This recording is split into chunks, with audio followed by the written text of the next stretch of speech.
Okay, can everyone hear me well? Yes? So, hi everyone, first. Thanks a lot to Stefano, Vicente, and Cesar, and all the BCBL crew for having Dimitri and I over here. Great event. Spain is amazing for food mostly, but also for research. So, just to know a little bit about your background, could you please raise your hand if you're a neurophysiologist or more acquainted with the neuroscience rather than engineering part? Okay. So are there any engineers or very mathematically inclined researchers? Is there anyone who just came for food? Okay. So you are clever, that's good.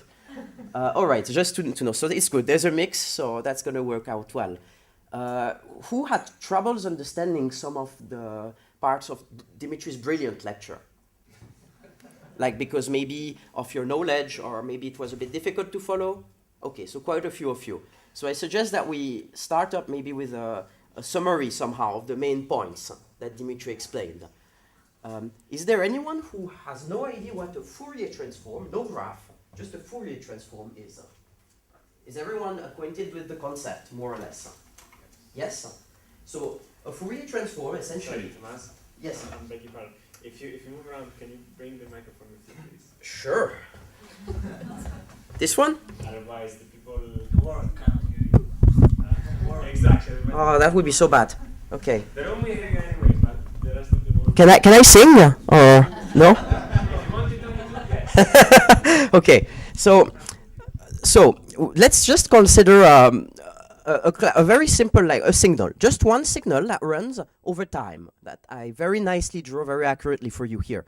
So what a Fourier transform is in a sense expressing your signal in another domain, not as a function of time, but as a function of its frequency components.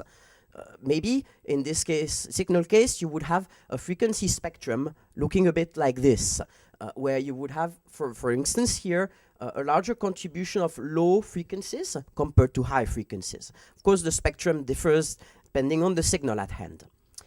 In other words, what a Fourier transform does is expressing a signal as a linear combination of different frequencies. So that's what I kind of tried to draw here. You have a certain contribution of the lowest possible frequency, which is the DC component. Then you have another weight for low frequency. And then you have weights for all possible frequencies that go up to a certain threshold. So this would be a very high frequency example. And in a sense, those weights that shape this spectrum, you see them over there. Like the weight of the lowest components would be the ones, the y values in this graph close to the y-axis. And the ones for the high frequencies would be over here. Everything clear so far? Okay.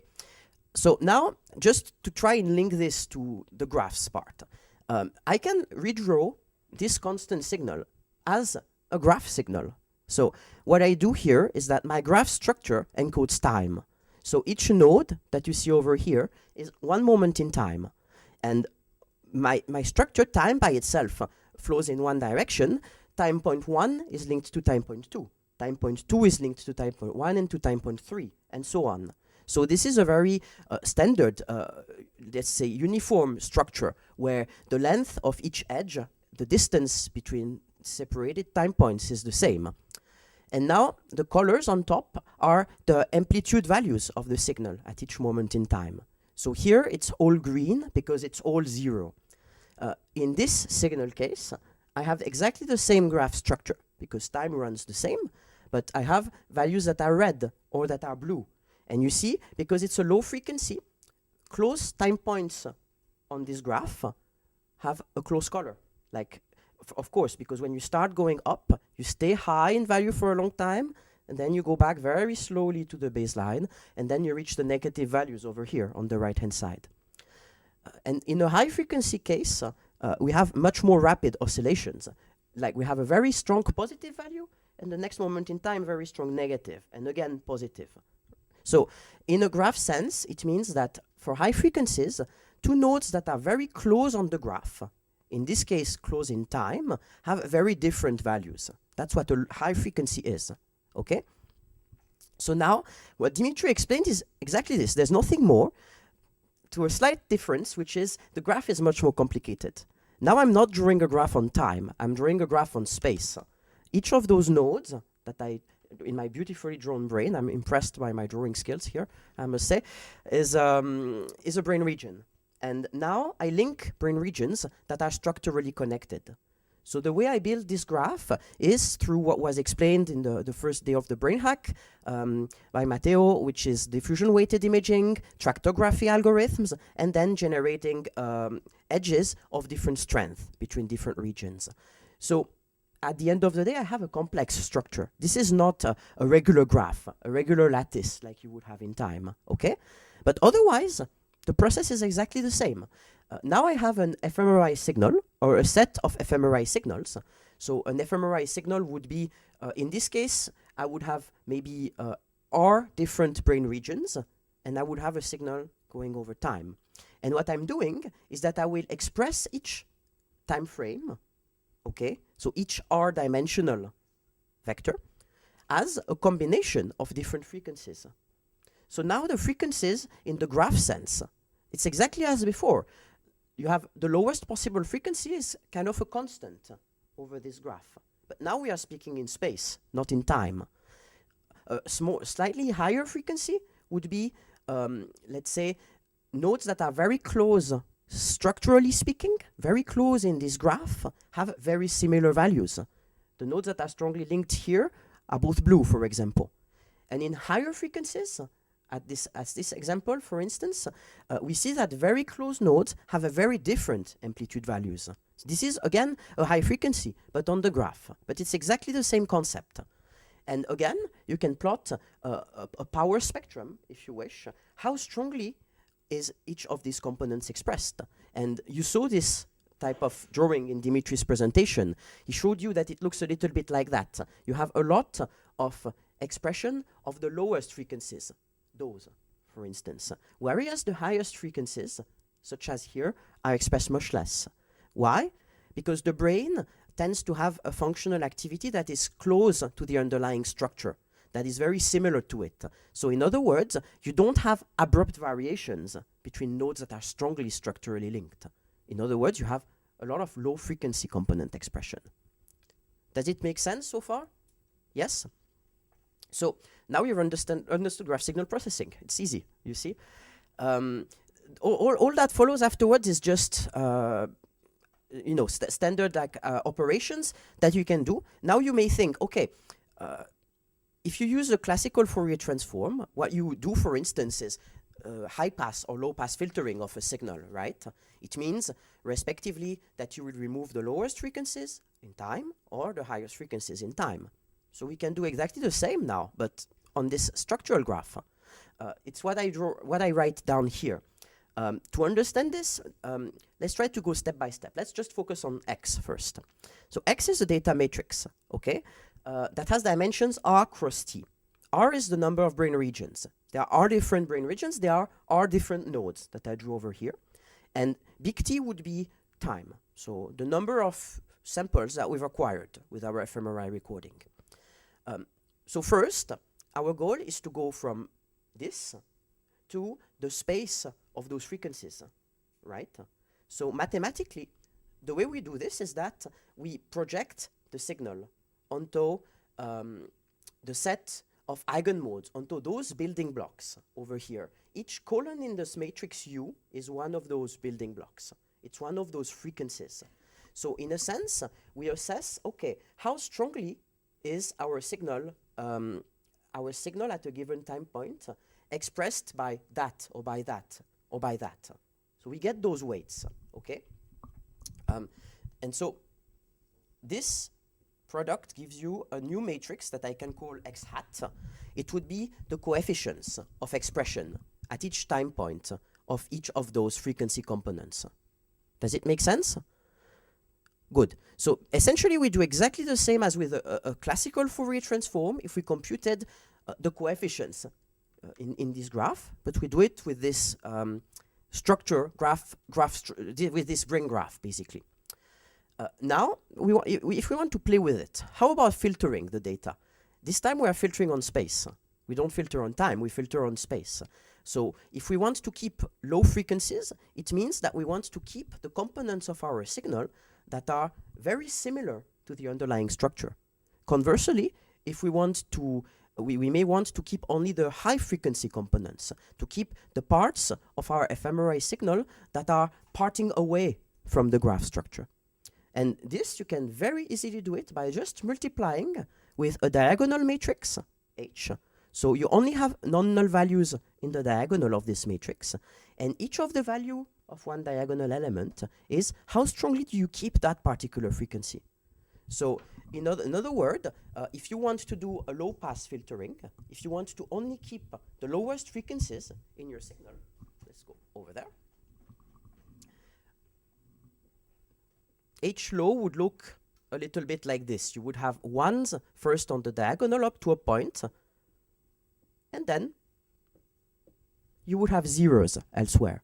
It means you are going to keep the frequency contributions, the lowest ones, and you are going to remove the highest ones. So now, if you want to do the opposite, it's super simple. You just reverse. You have ones at the end, and you have zeros at the start. That would keep the high frequency components of the signal. Up to here, everything is still clear? Yeah? Okay.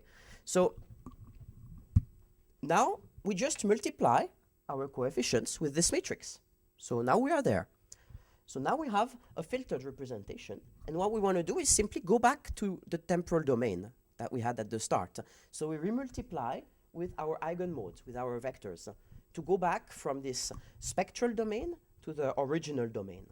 And we have, again, time courses, like what we had at the start, but filtered on the graph. So that's the graph Fourier transform framework and how you can filter a signal. So then Dimitri also explained that there's a meaning in this filtering operation. For instance, to what extent does activity in the brain align with the underlying structure, the low frequencies, or parts away from this underlying structure? So what you can do, for example, is to compute the aligned component of your signal. That would be the part of your time courses linked to the lower frequencies. For instance, the 50% lowest, let's say the frequencies that account for the 50% of the power expressed in the signal. And maybe you can do the same with the liberal component for the higher frequencies, and then you can just take a ratio between those expressions. So the ratio would be larger than 1, basically, if you have a lot of parting away from the underlying structure. Lower than 1 if it's the other way around. You're always very similar to the underlying structure in activity. And it would be equal to 1 if there's a balanced contribution between both. So this is what Dimitri called the structural decoupling index, SDI over here. And the final piece now is to generate surrogate data. Because that's always something important for statistical tests. If you want to assess the significance of a finding, you want to compare your given value to a null distribution, a distribution of values that you obtain when you don't have the effect of interest in there, when you've broken down what you want to assess. So now we go to the other whiteboard over here. It is very simple. It's exactly the same type of formalism. So we have our signals. We go in the graph spectral domain, and we multiply by a diagonal matrix. So instead of filtering, putting ones and zeros, now we put ones or minus ones. So we shuffle the sign of each of those spectral contributions, each of these different building blocks with a different spectral graph spatial frequency. We create a new signal, we go back to the temporal domain, and we have generated one instance of surrogate data that keeps the same density. So if you compute this graph, it will be the same, but the signals are different. So then you can do some fancy statistical testings, thresholding, and assessments. There are other approaches to compute surrogate signals with different properties, but this is the one that Dimitri mentioned in his talk. So that's it for a small summary of the main parts that were explained. And does anyone have questions so far? Yes.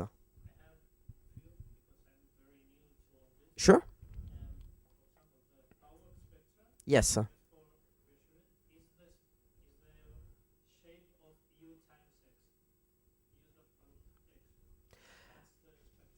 So each element.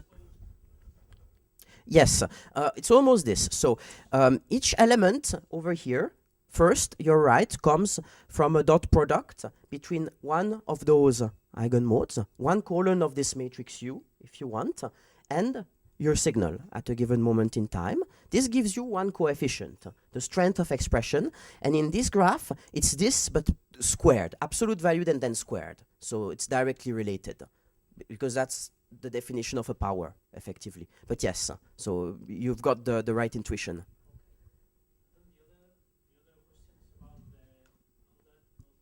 Yes.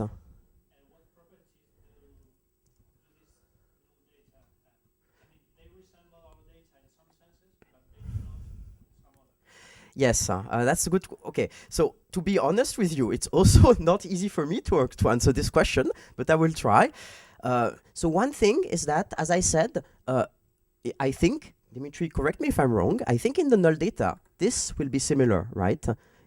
Yeah, exactly. So you keep the same spectral density, the same power of expression of each of those components, effectively. And also, you use the same shuffling for each of your time points. So you don't touch the temporal properties of the signals either. So if you compute correlation, temporal correlation, this is also preserved in your surrogate signals. What is different is the... okay, how to explain that? So, as I explained, a signal, a moment in time of fMRI expression, of an fMRI volume, is a weighted combination of all those building blocks. What you do to generate a surrogate is that you flip the sign randomly of some of the building blocks.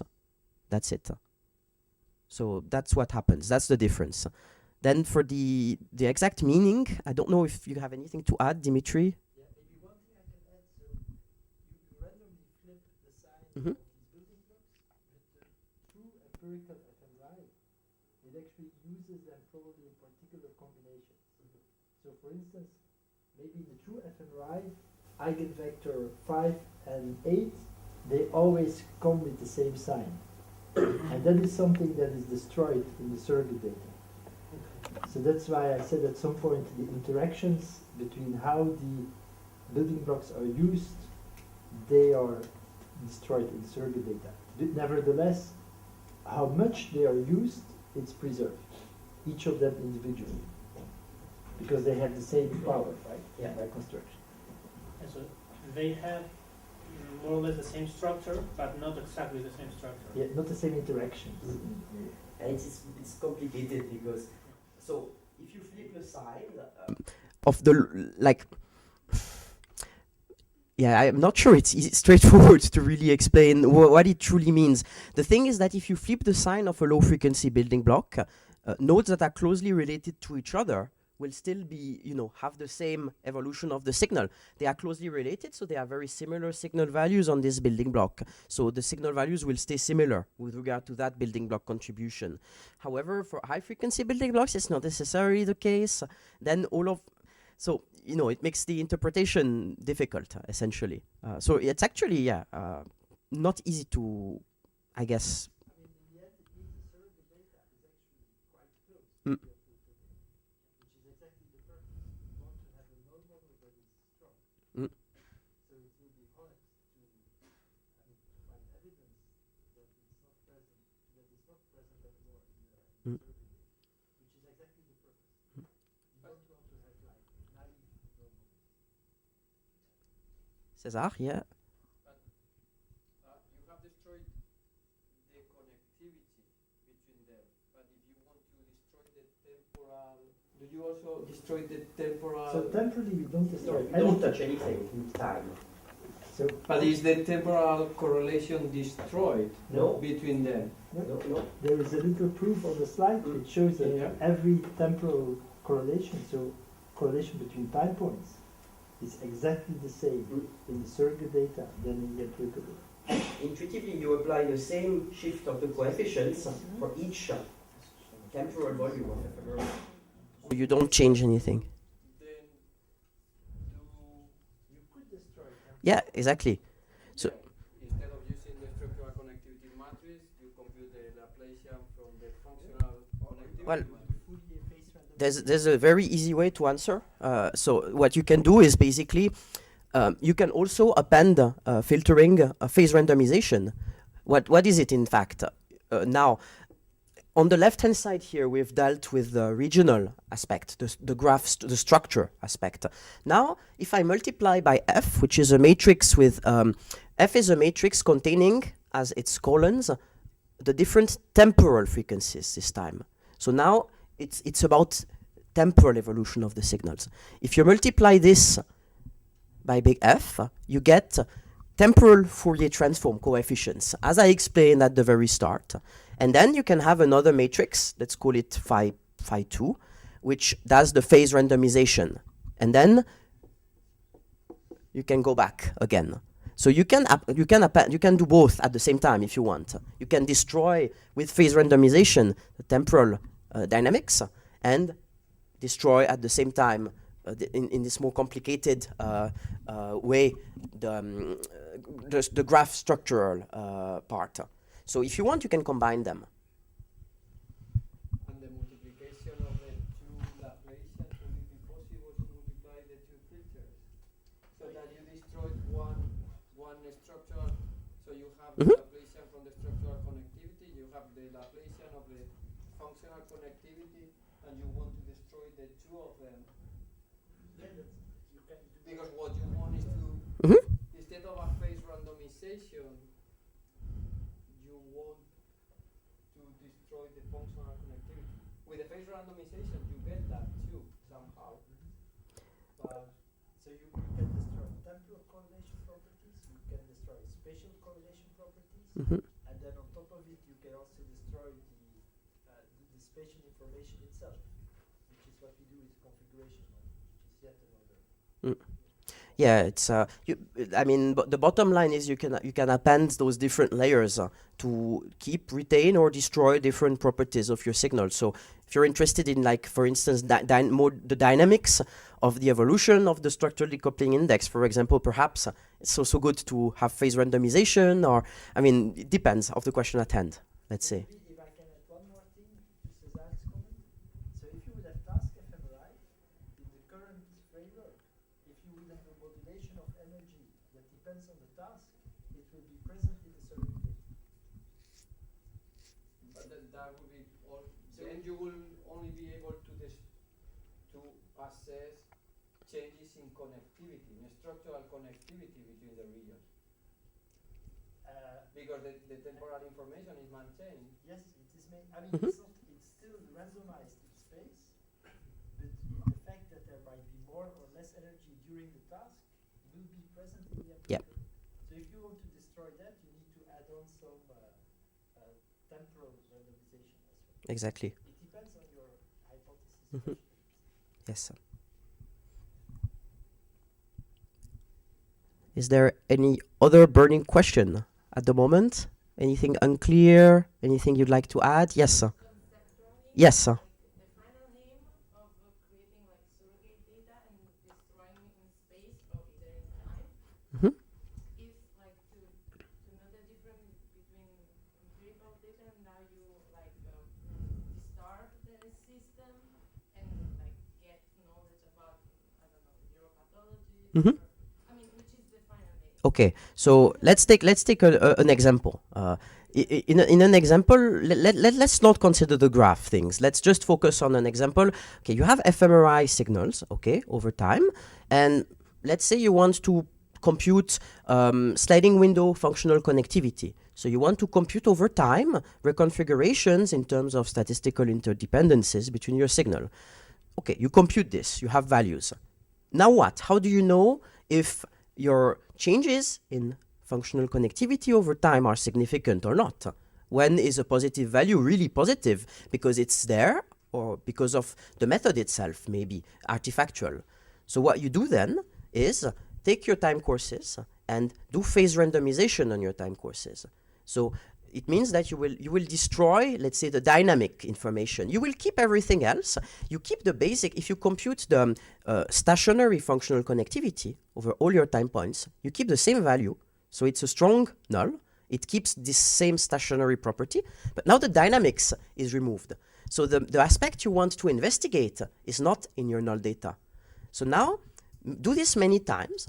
Compute your functional connectivity dynamics on those null data many times, build a distribution of values, and check if your actual value is beyond this distribution. If it is, you've shown that indeed there is something that is due to dynamics, the only thing that's not in your null data. Everything else is there, like the methodology-induced fluctuations is still there, any stationary impact is still there, the only thing that's gone is the dynamics. So then, of course, depending on your question and what you want to test, you want to have different null generation schemes. And this is in itself a research field. For instance, in what I explained now, even if you do this phase randomization, sometimes people will tell you it's not enough, that you have to do more. For instance, to keep amplitudes similar, because they are more sophisticated schemes, or there are other ways that you can do the same type of approach. What null you choose is really, in itself, a very tough question. But the goal is, if you want, always to try and stay as close as possible to your real data and just remove the effect that you want to assess or to study. You see? It's to know the causal relationship. Exactly. Yes. What you see and But then, of course, it's very difficult. And when we deal with such complicated topics like graph signal processing, so, you know, people have used phase randomization and those types of approaches from the 60s, I think. So there's a lot of literature and a lot of empirical experience and knowledge about it. So now this is super new. So, of course, I think people don't yet understand and fully describe and characterize the essence of graph signal processing tools to be able to tell you out of the blue, okay, yeah, this is the perfect null. So this is still work in progress, if you want. It's maybe not like, you know, because it's in how to interpret this is not easy. As you saw with Dimitri, we already struggled to give a clear explanation because it's not easy to interpret, neurophysiologically speaking, what it means. Yeah. You're welcome. Anyone else for the moment with a question? Anyone who would want a coffee, or anyone dead in the room? Not yet? Good. So maybe we can start having a look at the code. I guess everyone has things set on their laptop. Is there anyone who is not there yet and who needs help from the expert IT support team? Yes.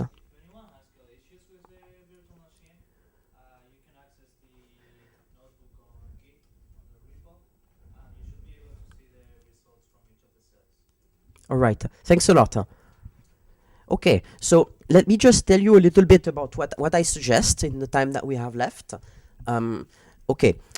Essentially, you will see in this Jupyter notebook that is displayed on the screen, most of what Dimitri described today, I implemented it in Python. You will see it's not so difficult. It's quite standard operations. It's exactly what I did on the whiteboard, but in code. And then my suggestion is to try and apply this framework to a set of data that is the Human Connectome project dataset that Dimitri mentioned. Can you raise your hands if you know about the Human Connectome project? Okay, so most of you do, but not everyone. So in a few words, this is a big data acquisition initiative launched in the US where many different subjects, more than 1,000 different subjects, have had structural and functional data recorded. So it means that for all those different subjects, actually, you have a structural connectome available. You can also do tractography. You have also diffusion data that has been collected. So you can get a structural connectome representation. And you also had the evolution of function in the brain throughout different tasks and also upon resting state for 4 different resting state sessions. So it's very big data, a very wide, very broad assessment of the subjects at a very nice resolution. The temporal resolution of the data is 0.72 seconds. So for fMRI, it's very fast-paced. And in terms of structural resolution, it's 2 millimeters cube, so which is also quite good. Now, in the data that you will be playing with today, I've sampled 99 different subjects from the Human Connectome project, and I provide you with resting state data for those 99 subjects. You have the data of the 4 different resting state sessions. First, we will consider 2 of those 4 sessions for what I will run in front of you now. I'll get to the other 2 later on. And this data is at last. So it's essentially 360 brain regions and time, on the other hand. It's at last using the Glasser atlas, which Dimitri also mentioned in his talk, that uses structural, functional, task-related, resting state, all these pieces of information together to parcellate the brain as accurately as possible. If you want more details about the Glasser atlas, I tried to download the related paper over here. So everything is described in this article. That you can have a look by yourself, or if you want, you can just come and have a look. Just to give you a very brief overview, this would be the parcellation. Each patch over here is one of the brain regions that the authors have disentangled, and here you can see, for example, that there are like in blue is the visual system, in green it's more the sensory parts of the brain. So it's really an extensive parcellation of quite good quality that we are now using in our lab. Okay, so I suggest that we go through the cells now together for the start. So let's just try to execute cell after cell, and I'll narrate a little bit what is in each. And afterwards I'll explain where I leave you guys for, trying to hack this by yourself.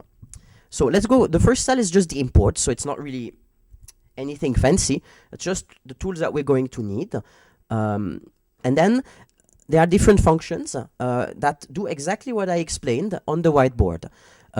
For instance, there are functions to compute the Laplacian of a structural connectome. As Dimitri explained, there are functions to compute eigenvalues and eigenvectors. I mean, it's exactly, it's just standard linear algebra. There are also other functions that unfortunately Dimitri did not mention in his talk, so actually I'll just skip on that. But there are a lot more GSP things that you can do that are very fun and interesting, but we'll save it for next time. The third cell here contains the interesting functions for what has been described in today's presentation by Dimitri. For example, here, it's essentially doing a graph Fourier transform. As I explained, it's nothing more than a matricial multiplication between the matrix of eigenvectors, U, and X, which is the data. So there's no black magic. It's really as simple as what I draw. There's exactly the same for the inverse graph Fourier transform. So you go back from the spectral domain to the temporal domain. Again, it's just a multiplication between matrices. Computation of the power spectrum. Also very simple. It's just powered to power 2 coefficients, as I explained. Filtering is just a matricial multiplication between spectral coefficients x hat and h, a diagonal matrix containing your information. And then to generate surrogate data, again, it's very similar. It's here I'm just building my random matrix containing ones or minus ones as diagonal elements. And here I'm just doing, again, a matrix multiplication between that matrix phi and my spectral coefficients x hat. So again, no black magic, exactly what has been described. To touch upon what has been discussed about the null generations, I'll also coded quickly the phase randomization null generation here. So this is not working on the graph, this is working over the time. This is going to do a Fourier transform to shuffle the phase coefficients to go back to the temporal signals. And you can also do both together, basically. Here we have structural decoupling index computation. Again, nothing too complicated. You basically compute filtering to low pass filtering or high pass filtering on your structural graph. And you are going to take, at the end of the day, to divide both, to divide the liberal and the aligned components, to compute a time course of structural decoupling index for a given region. There's a function here that computes a time course averaged across regions, and there is a function just here that computes a time course per region that does not average across the different nodes. So let's just execute that one. And then there are a few other functions to do also the alignment and liberalities, the same as what I explained, nothing new, and just some plotting utilities. You can have a closer look if you want. So I invite you to execute all those cells to have everything basically ready, and then we're ready to dig into the data themselves. So digging into the data here, first, of course, is loading the data. So as I explained, we have this resting state data of 2 resting state sessions for 99 subjects. Those are going to be coded in data 1 and data 2. We have a structural connectome that will be present in what I called ADJ, the adjacency matrix of your structural connectome. And interestingly, we also have behavioral data for all those subjects. So we have quantification of how those subjects do in a wide array of behavioral tasks, working memory, episodic memory, attention shift, etc. And also of psychometric scores of anxiety, for instance, of intrusiveness, internalization, personality assessment, also how responsive they are sensorily speaking to pain, to auditory stimuli, and so on. So all this data is available from the HCP framework. And there is actually a manual. If you Google HCP manual, you will find this very big document that summarizes what each of the measures represents. So for today, what I suggest is that probably different people in the room have different expertises and different interests. So perhaps each of you can try to study in particular one of those behaviors that is of interest that you'd like to learn more about and see what you can find. I'm here after I've finished explaining this to explain more in details what each assessment means, so that you can get started and have some fun with it. So, okay, this has been loaded. So now, very briefly, in this cell, we are basically computing our adjacency matrix, our Laplacian for the data, and plotting. When it finishes executing, you are going to see a plot pop up over here that will just represent your structural connectome, as Dimitri showed during his presentation for an example subject of the data set. So let's just wait. It's taking some time. Okay, there you go.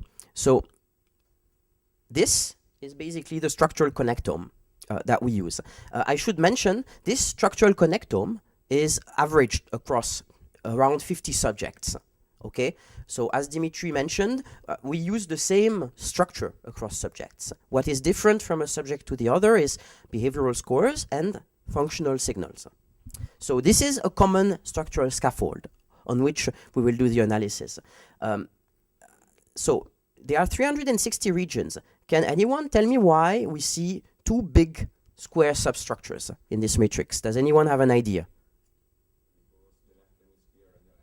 Exactly. Yeah, exactly this. So basically, those are the 2 hemispheres. You can see that structural connections are more prominent within each hemisphere, and that then there's a complex built-in structure with some regions from a given hemisphere strongly connected, some others are not that strongly connected. If you do an eigen decomposition of this structural matrix effect, and you plot the eigenvalues like Dimitri showed in his presentation again, you see eigenvalues that range from 0 to around 1.4.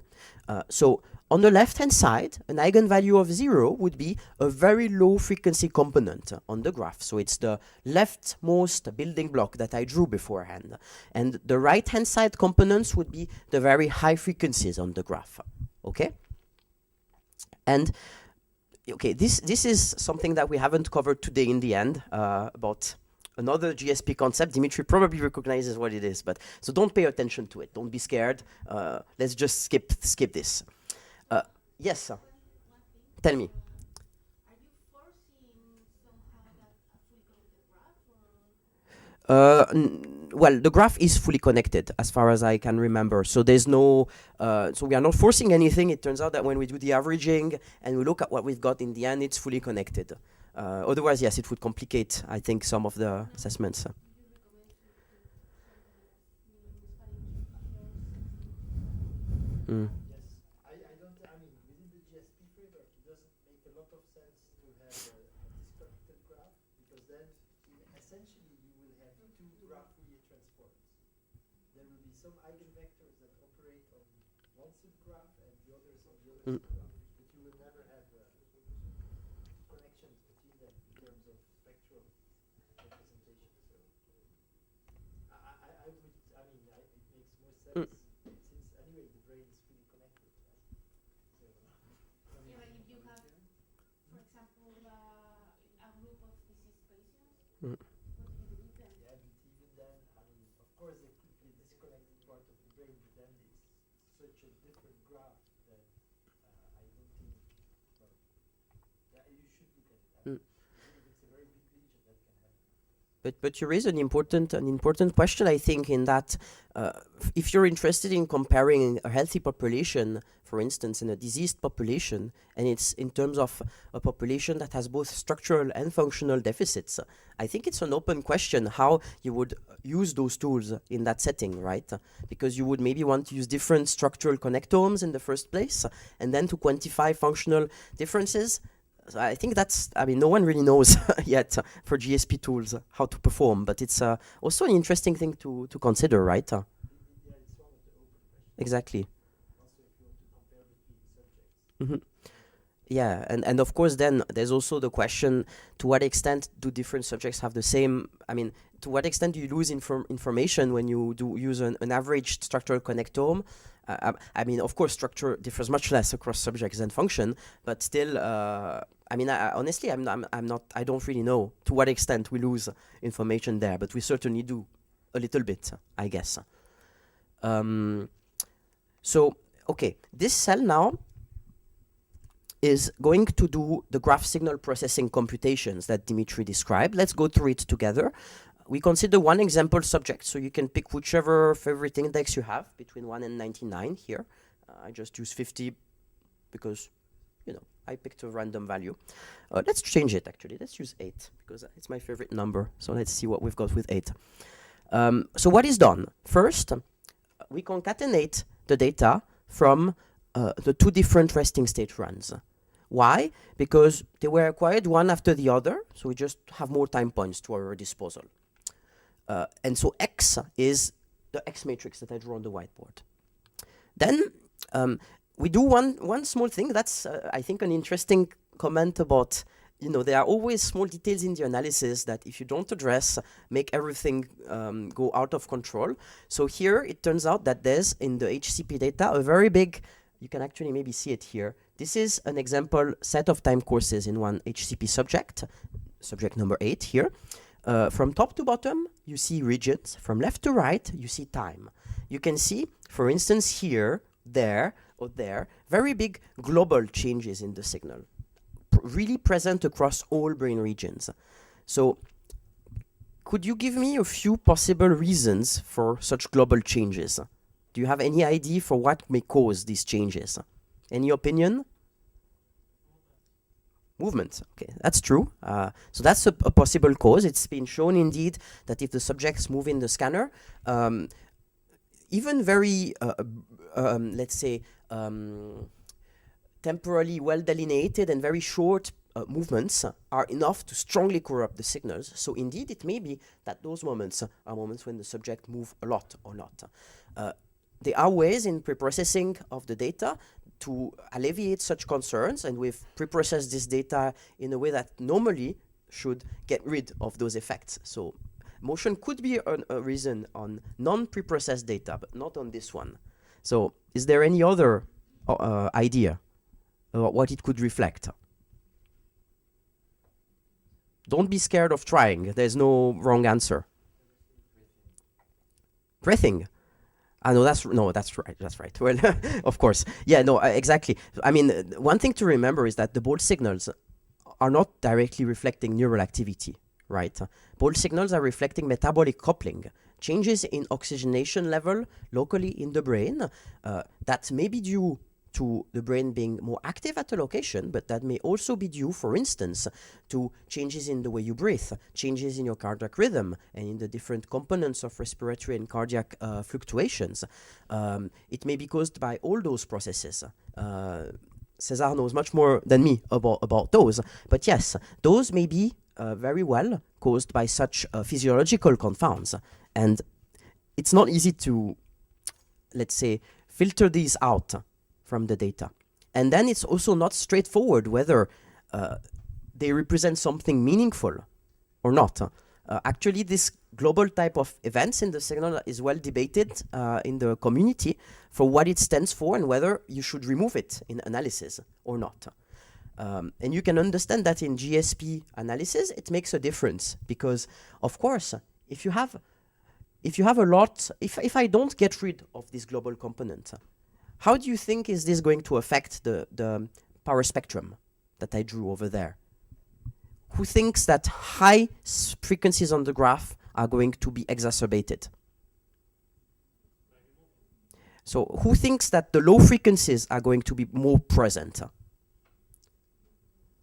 Okay, who thinks that the high frequencies are going to be more present? Who wants a coffee?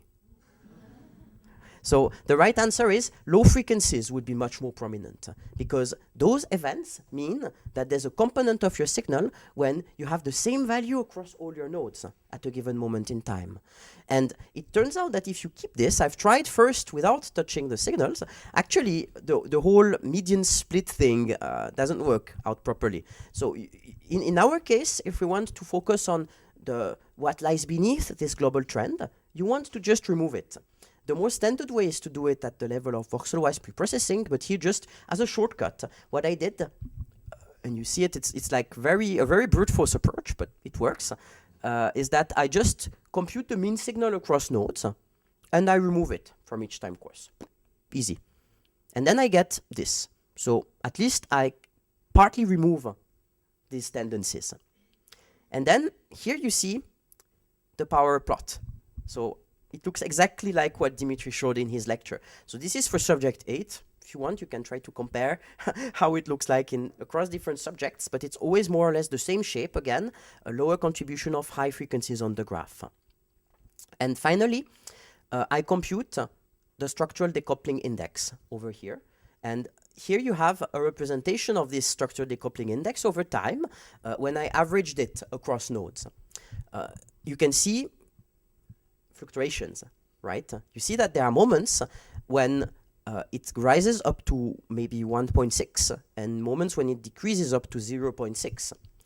Moments when it's larger than 1 mean you part away from the structure. You have a lot of high frequencies in the graph that are in your signal and vice versa. And so this is also, for instance, why we would need null data. If we have a time course like this, when can you say that an increase or a decrease makes sense, right? Well, what you want to do is, for instance, to recompute structural decoupling indices in surrogate data many times, and to use this to set thresholds on this.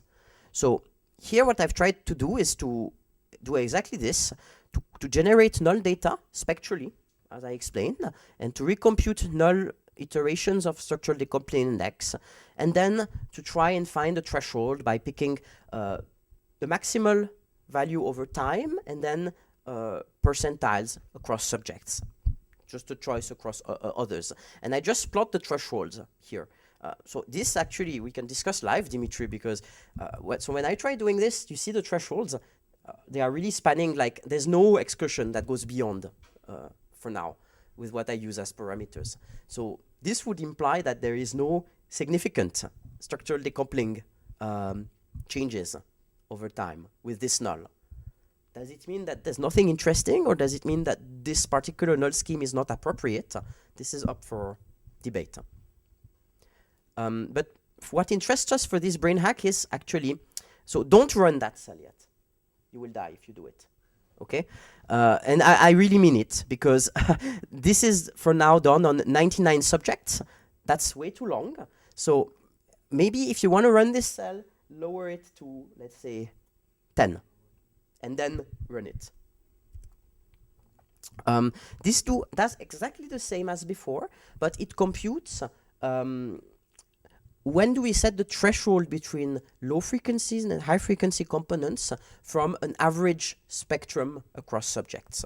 So first I compute the average spectrum across subjects, and then I do my computations from there on. This should take some time to run. So while it's running, I will explain the next steps. Then the following cell is just taking all the behavioral scores and pre-processing them for you already by creating subscores that are meaningful and that span different relevant domains. For example, there are 2 different scores in the behavioral matrix that you loaded reflecting cognitive flexibility.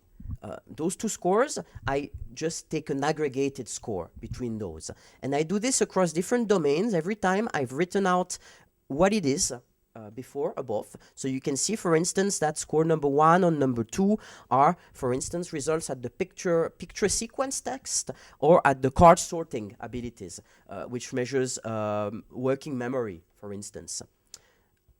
And then what I suggest you to do is to try and see whether the properties that we get from a GSP framework can be related to those behaviors. For instance, can you see that more strength of aligned signal contributions in some subjects would correlate with cognitive flexibility or with depression symptoms, something like that.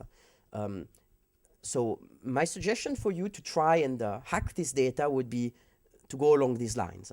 So for example, pick a behavior. This is what I've done over here.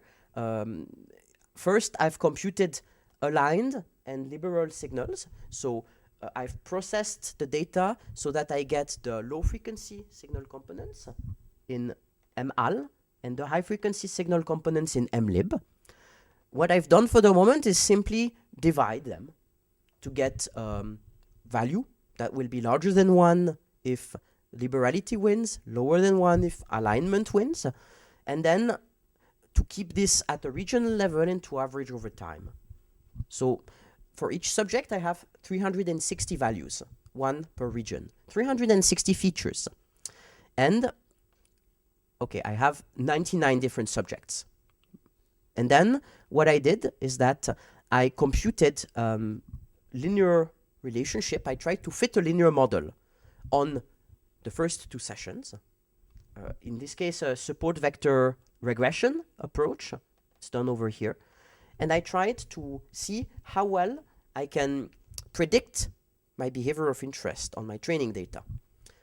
Here I just show what you get on the training set across behaviors. From left to right, it's 30 different behavioral scores. And you can see that in many cases, my R-square, the percentage of variance that I explain in the behavior, is very high, goes up to almost 1. Now, who thinks that this is amazing and that it's a groundbreaking discovery? Yeah, no, I don't. So what's the problem if you just do this? Anyone has an idea? What may be a problem? What should I do more? Exactly. Like, of course, I take data, I try to fit a model to this data. Probably I'm going to get a good fit, but now maybe it's what we call overfitting. I have 360 features, so for sure I can probably find some rule between those features that will give me good results. But now, here's the graph when I take the same model and I try to apply it on the last 2 sessions that I have never touched before, that you also have. And you see now the R-square values never go past 0.3.